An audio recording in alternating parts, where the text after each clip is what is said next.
Just curious. What device are you watching on? Phone, TV, laptop? Comment below.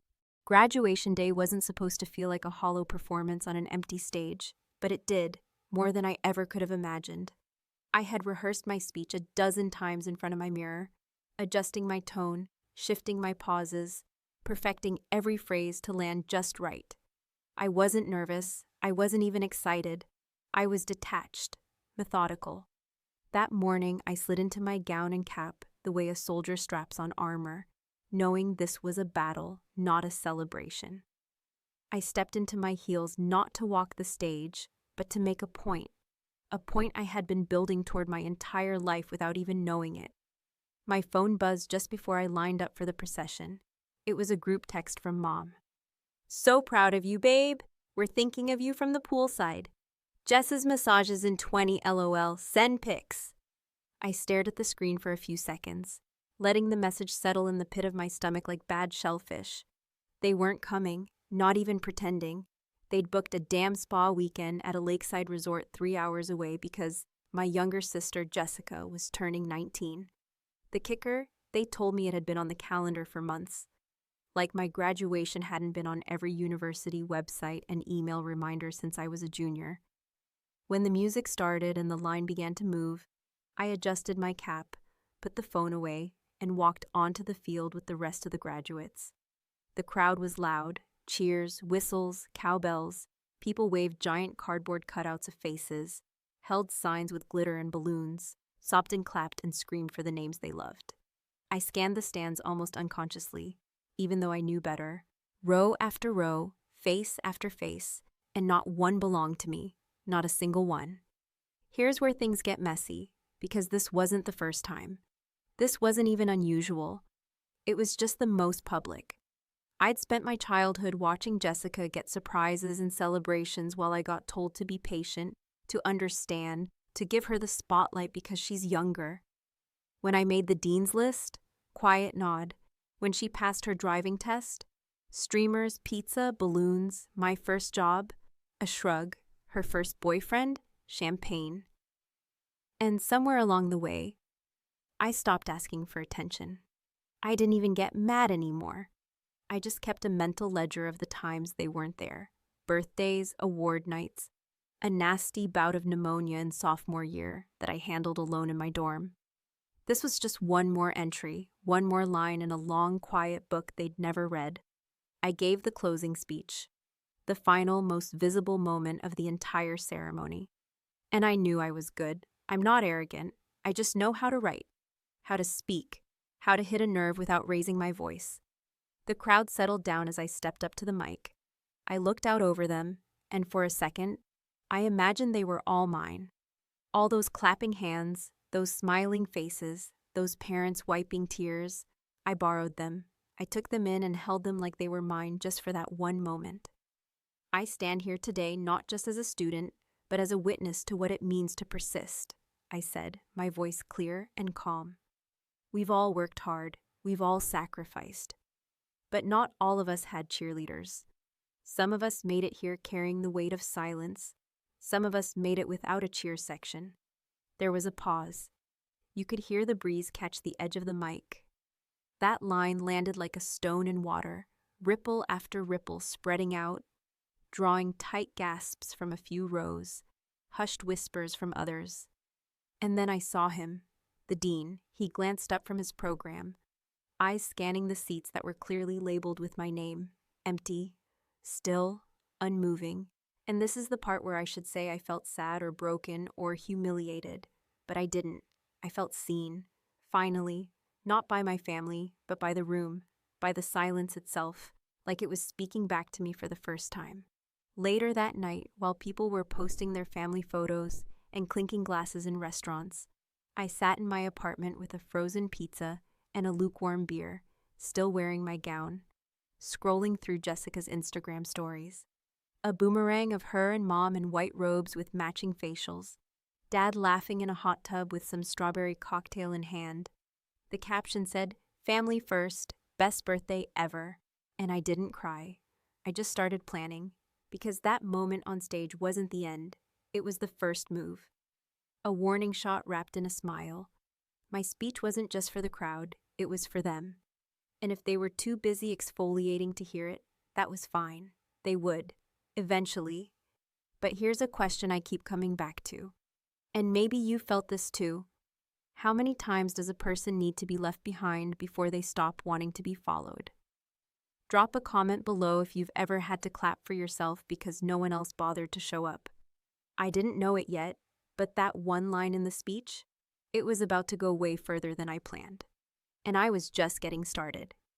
3 months before graduation, while my classmates were counting down to finals and obsessing over post-grad plans, I was standing in the corner of my parents' kitchen, holding a plate of cake I didn't want, and pretending to smile while Jessica opened a third round of presents, each more expensive than the last, with the kind of exaggerated delight only the deeply adored can perform. Without irony, my sister was wearing a tiara made of glittering plastic stars, a sash that read Birthday Queen, and a white lace romper that my mother had called adorable at least 5 times. The kitchen was full of balloons in soft pinks and metallic golds, their strings hanging like vines over heads already bowed with wine and laughter. And the playlist Jessica had personally curated blasted some pop anthem about girls dancing like nobody's watching, though everyone definitely was. It wasn't even her birthday. Not technically. Her actual birthday was almost a week away. But the pre-birthday bash was her idea. And of course, my parents had said yes, clearing the weekend schedule and sending out invites to extended family and a few neighbors just to fill the room. My mom made her famous lemon layer cake with cream cheese frosting, the kind I once requested for my 16th birthday, and was told took too long to bake. My dad grilled steaks, arranged fairy lights on the porch, and played bartender with the kind of enthusiasm he usually reserved for golf tournaments. Everyone was all in, as if this wasn't a random Saturday in April, but some sacred occasion handed down by angels. And me, I sat through it, as always, doing what I do best, staying out of the way and watching everything from the edge like a person observing their own life from a locked room. No one asked how my thesis defense had gone. Not one word about the academic conference I'd presented at the weekend before. I'd emailed my parents the photos, me at the podium, my name on the program, shaking hands with a professor who'd quoted my paper twice in his own research. Silence. Not even a, "That's nice, honey." They weren't being cruel, not on purpose. That's the thing, they never were. My family's neglect wasn't sharp and obvious.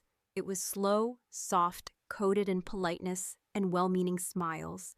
They didn't hit or scream or cut you down. They just forgot you existed unless you were convenient, unless you played a role they understood. That night, Jessica toasted herself. She stood on the back deck holding a glass of rosé, laughing, waving her hand with practiced flair, and said, "Here's to being the fun one." Everyone cheered. My mom looked at me and said, almost affectionately, "Your sister just lights up a room, doesn't she?" And I smiled and nodded like I hadn't just swallowed something sharp. I went upstairs early, in the guest bedroom, because Jessica had taken my old room years ago, and now my visits came with air mattresses or borrowed sheets. I pulled out my laptop and opened a document I'd started 2 weeks earlier, a draft of my graduation speech. At first, I hadn't planned to say anything groundbreaking, just the usual thanks to faculty, encouragement to peers, a nod to the future, but something shifted that night. That party, that endless stream of inside jokes and self-congratulation opened something in me, a quiet fury that didn't burn, but crystallized, cold, clear, razor sharp. I began writing not with hope, but with precision, each line crafted like a blade, each paragraph a silent indictment. I didn't name names. I didn't need to. I wasn't writing for my classmates or the university, or even for the video that would inevitably land on YouTube. I was writing for the 2 people who wouldn't be there, who would say they had scheduling conflicts or a spa trip that couldn't be moved. I was writing because the only way I could be heard was to speak in front of a crowd so large they'd be forced to listen, even if they weren't in the room. A week later, during dinner, my mom casually mentioned that they might not make it to graduation. "You know, Jess's birthday weekend is booked solid. We have the spa thing and then dinner reservations at that lakeside place she loves. It's not ideal, I know, but you understand, right? She said it while spooning asparagus onto her plate, like it was weather talk. My dad added, "We'll celebrate with you after. Maybe dinner. You pick the place, kiddo." I nodded. I said, "Of course." And in that moment, I realized something that would stay with me long after the speech and the silence and the fallout. My parents didn't forget me because they hated me or wanted to hurt me. They forgot me because they never had to remember me. I never demanded it. I never made it hard. I was easy to ignore, and they had learned to do it so well it became a reflex. Jessica required attention. I required nothing. And that made all the difference. Later that night, while brushing my teeth in the dim bathroom light, I overheard them in the hallway. My mom chuckled and said, "Rachel's always so serious, not fun like Jess." My dad agreed, voice low and tired. "Yeah, but she'll be fine. She's a tough one." I held the toothbrush in my mouth for a second longer than I needed to. Then I spit, wiped my mouth, and went back to my draft. By the time I closed the laptop that night, the speech had taken a new form. It wasn't just a farewell. It was a reckoning, a declaration, a small, measured detonation of the image they held of me as passive and invisible. I wasn't planning revenge, not yet. But I was laying the foundation for something that would ripple far beyond a forgotten ceremony. And deep down, I think I already knew. They would never see it coming, because they had never truly seen me at all. The Monday after graduation, while my classmates posted filtered photos of themselves midair, with caps flying and toothy smiles stretching across their faces, I uploaded something entirely different. I didn't pick the standard grateful beyond words caption or tag my university with some sappy quote about journeys and new beginnings. Instead, I posted the video of my speech. Unedited, uncaptioned, raw. The shot wasn't perfect. Someone had filmed it from the 5th row, so the audio dipped in places, and the lighting made my gown look duller than it had in person. But none of that mattered. The words were clear, my voice unwavering, and the crowd's reaction, those collective gasps, the silence that fell right after I dropped the line about making it without a cheer section, carried more impact than any music-backed highlight reel ever could. At first, it got a few likes. My roommate commented with a series of fire emojis and wrote, "Queen of Subtle Shade." A professor shared it with a caption that read, "Powerful, poised, and pointed. We will remember this speech for years." But then somehow, the video got picked up by one of those viral college accounts that post commencement highlights and graduation fails, and suddenly it wasn't just a clip. It was a statement. People began reposting it, quoting that one sentence, stitching it into their own TikToks, using it as the opening line for poems, captions, and think pieces on being the forgotten child, the overlooked sibling, the self-made success in a family that applauds everyone but you. Within 48 hours, the video had been seen by over 300,000 people. Comments poured in, some heartfelt, others angry, a few missing the point entirely. There were paragraphs from people who said they had sobbed while watching it, people who admitted to finally understanding their own daughters or sisters, and a surprising number of quiet messages from men who'd been overlooked by their fathers and had never put words to that ache. And through it all, my family said nothing. I waited for it. A call, a text, even one of those awkward voice notes my dad sometimes sends when he's too lazy to type. But there was only silence, digital and otherwise.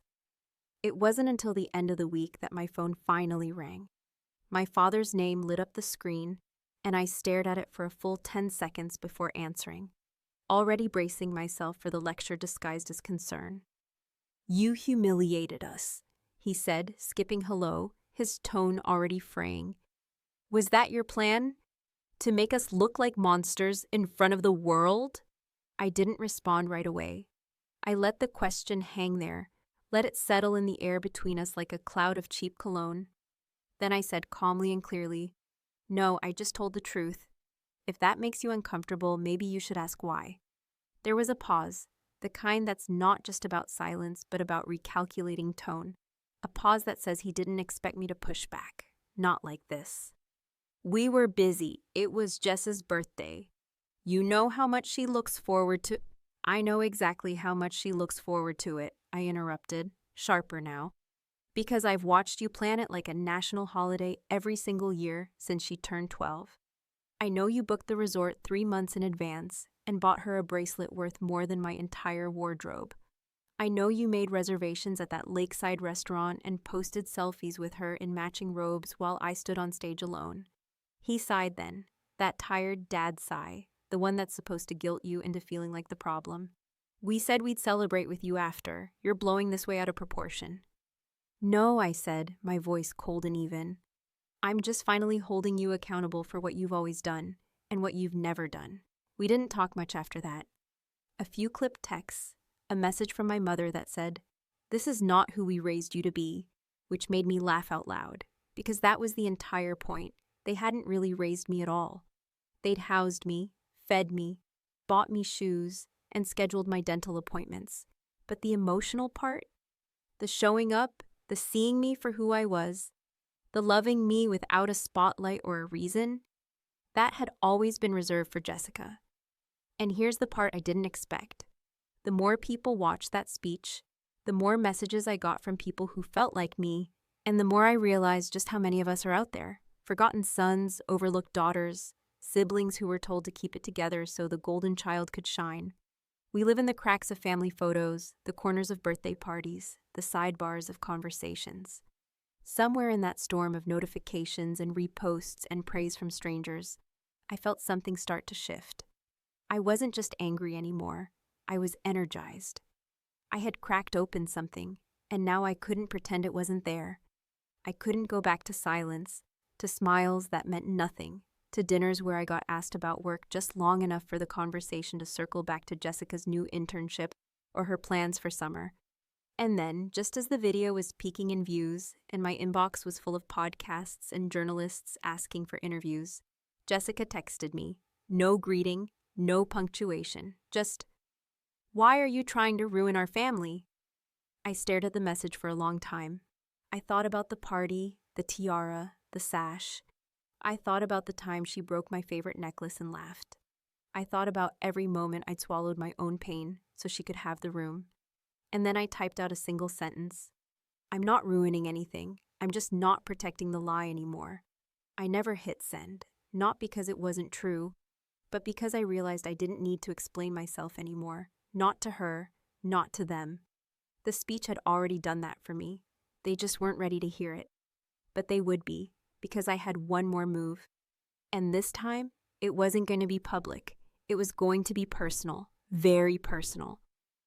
Returning home after the speech had blown through the internet like a wildfire wasn't something I planned on doing so soon. But the invitation came wrapped in politeness and guilt.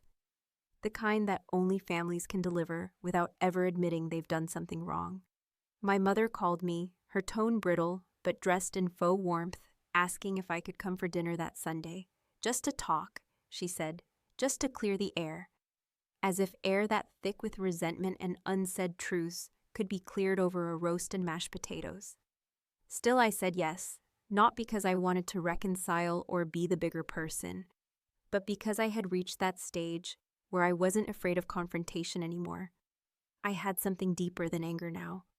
A slow, settling confidence that comes when you stop expecting anything from people who've disappointed you repeatedly. Driving up to my childhood home felt like walking into an echo, like I was stepping into a perfectly preserved version of a life that had never really fit me. The flower beds were trimmed, the porch light still flickered like it did when I was 15, and the screen door creaked in that familiar way that used to mean my dad was home early, or Jessica had forgotten her keys again. Nothing had changed, and yet everything had. I wasn't there to smile politely through another meal where my achievements were ignored and my feelings dismissed. I was there to see what would happen when they realized I wasn't playing along anymore. Dinner was awkward in that uniquely suburban way. Too much silverware, overly coordinated placemats, and forced laughter that didn't reach anyone's eyes. Jessica sat directly across from me, her arms folded and her face drawn tight, like someone who'd been forced into a team-building exercise with someone she hated but had to pretend she loved. My father made small talk about the weather and yard work. My mother asked if I was dating anyone, her voice all syrup and sharpness, clearly trying to steer us toward safe ground. No one mentioned the speech. No one asked about the viral video. It was like trying to pretend a tornado hadn't passed through the living room by simply not talking about the shattered windows. After the plates were cleared and dessert was served, some peach tart that Jessica liked but I didn't, I excused myself to use the bathroom and instead wandered into what used to be the study, the room where we kept old paperwork, photo albums, and everything that didn't quite have a place. I had no plan to snoop, not really, but something pulled me toward that old filing cabinet that used to squeak when I was a kid and had once been the source of forbidden treasure maps and long-forgotten report cards. I pulled open the bottom drawer, expecting maybe to see tax forms or property records, and what I found instead stopped me cold. It was a folder labeled in my mother's handwriting, Rachel Miskey. Inside were old-school reports, medical forms, a copy of my birth certificate. And tucked beneath it all, a printout of an email, its ink faded slightly, but the date still visible, sent 19 years ago when I would have been about 3. The subject line read, "Options for terminating late-stage pregnancy." At first, I didn't understand.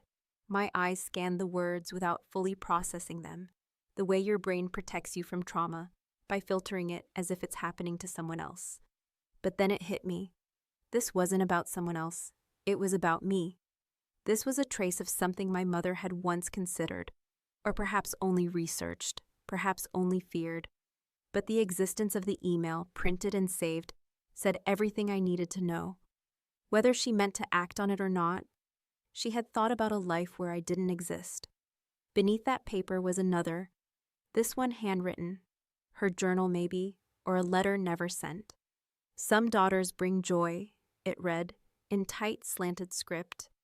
"Others bring silence, questions, a kind of exhaustion that doesn't go away." The words didn't name me directly, but they didn't need to. I knew the tone, the subtext, the cruel ambivalence wrapped in passive phrases. This wasn't rage or hatred, it was worse. It was indifference dressed as disappointment, as if I had failed to become someone she could love easily, and that made it somehow my fault. I didn't take the papers, I didn't scream or confront her or turn the table over in a dramatic display of betrayal. Instead, I slipped them back exactly where I found them and closed the drawer slowly, as if closing a door I never intended to open again. I walked back to the table, sat down, and listened to Jessica talk about her summer internship in marketing like nothing had happened. Like I hadn't just discovered proof that I was never really wanted, just tolerated. That night, back in my car, I sat in the driveway for a long time. I didn't cry, I didn't shake. I just sat there, thinking about all the times I'd excused their absence, explained away their neglect, rationalized their preference for Jessica as normal parental favoritism. I had made peace with being second best, but now I saw that I was never in the running at all. So I made a decision, not revenge, not exactly, something cleaner, more surgical. I didn't want to scream or destroy or even demand an apology. I wanted them to feel something they never had: confusion, vulnerability, a sense of being excluded without explanation. I wanted to leave a mark they couldn't wipe away with brunch and small talk. The plan came to me fully formed, simple and devastating. A mirror held up just long enough to force them to look, to question, to squirm in their own silence. They wouldn't see it coming, because they never saw me at all. In the weeks that followed my visit home, the silence between us stretched into something almost holy, not because it was peaceful, but because it was honest. And for the first time in years, I wasn't the one doing the emotional labor of keeping everything smooth, tolerable, or polite. There were no follow-up calls, no text messages disguised as concern, no sudden declarations of love meant to patch over decades of uneven attention. And that suited me just fine, because I had already begun setting something in motion, something I had thought about on and off for years but had never dared act on, until that night when I sat in my car, the ghost of my mother's nearly erased email burning behind my eyes. I wasn't driven by spite or pettiness, though someone else might call it that. I was driven by a desire to create symmetry, to offer them a moment that would reflect, just briefly, what it had always felt like to be me. It started with an invitation, crafted with the same attention to detail that my mother reserved for Jessica's parties, printed on thick cream cardstock with gold lettering, the kind that looks expensive even if you get it in bulk online. I made it look official, elegant, heartfelt. The kind of invitation that would trigger immediate RSVPs and breathless questions from a woman like my mother. The occasion, Jessica's engagement party. A surprise one, hosted by her loving older sister. The venue? That same lakeside resort they had gone to instead of attending my graduation. The irony was delicious, but I kept it buried beneath formal language and faux warmth. I sent the invite only to them. Not to friends, not to Jessica, not to anyone who might blow the cover too soon. I gave it the perfect touch of urgency by printing non-transferable in the bottom right corner, and sure enough, within 48 hours, my mother replied with a breathless text. "Is this real? Jess didn't say anything." I responded simply, "She doesn't know, it's a surprise. Just you and Dad, I'm handling the rest." She sent back a stream of exclamation points, probably already imagining centerpieces and hors d'oeuvres, her mind alight with images of a proud mother of the bride moment she could post about later, complete with her signature hashtags. My father didn't text, but I knew he'd go along with whatever she planned, as always. The day arrived warm and bright, just like that Friday of my graduation, and I made sure the hotel had everything prepped exactly as I asked. A table for 3, one chair left deliberately empty, the name card on the table not reading Jessica, but instead reading no one, printed in a soft script that you wouldn't notice at first glance. The restaurant patio faced the water, sun glittering off the surface, calm and golden, the kind of view you'd normally associate with happy memories. I arrived 20 minutes early, just to watch it unfold. I didn't wear black. I didn't dress for war. I wore the same gown I wore to graduation, a nod to the moment they'd chosen not to witness, and I sat with a glass of champagne in hand, poised and polite. They arrived together, dressed beautifully as always, my mother in some pale blue linen set that probably cost more than my monthly rent, my father in a sports coat he'd worn to weddings and fundraisers and every event where appearances mattered. They were smiling, almost giddy, my mother scanning the patio, eyes wide with anticipation. "Where is everyone?" she asked as she approached. I gestured to the table. "It's just us," I said calmly, motioning for them to sit. They did slowly, confusion already starting to edge around their smiles. My father cleared his throat, adjusted his napkin, probably waiting for a surprise entrance, some big reveal. My mother tilted her head. "So, where's Jessica?" I took a long sip of champagne, letting the pause linger. "There's no engagement," I said. "No party, no surprise. Just lunch." My mother blinked. "But what is this?" "It's the same resort," I said. "The same weekend, the same table layout, even the same kind of flowers you posted next to during Jess's birthday. The difference is this time, I'm the one you forgot to celebrate. So I thought I'd return the favor." Her expression shifted, confusion giving way to realization curdling into something sharp and wounded, though still not fully remorseful. My father looked down at his plate, unmoving. "This is cruel," she said, her voice trembling. "This is petty." "No," I replied, with a calmness that surprised even me. "This is perspective. For once, I wanted you to know what it's like to show up for something that was never about you, to sit in a moment that leaves you out, confused, uninvited in the deepest emotional way possible. I lived 22 years in that space. Surely you can survive 20 minutes. They didn't stay for lunch. My mother stood first, barely touching her wine, and my father followed a beat later, leaving behind their utensils and their silence, both of which suited me just fine. They walked away without a scene, which, in its own way, was perfect. Because this wasn't about drama. It wasn't about fireworks or apologies.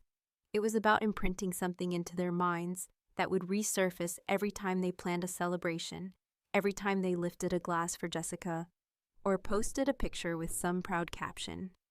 It was about making absence feel heavy, deliberate, unforgettable. I stayed. I ordered the special. I ate slowly, watching the lake shimmer, and the empty chair across from me remained just that, empty but not meaningless. I didn't feel triumphant, not exactly, and I didn't feel vindicated, because this wasn't about winning or losing. It was about being done, about walking away from a version of myself that had waited too long for recognition that was never coming. In the weeks that followed, we didn't speak. Jessica eventually found out.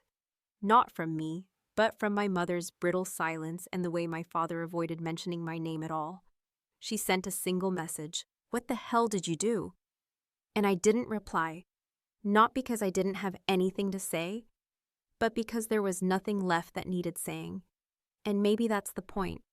Maybe the cleanest endings aren't loud or messy, or full of final words. Maybe the most powerful revenge is the kind that doesn't announce itself, the kind that just walks away while the other side is still trying to make sense of what just happened. Because in the end, I didn't want their guilt. I didn't want their applause. I didn't even want their love. Not anymore. I just wanted them to look at an empty chair and for the first time, feel it.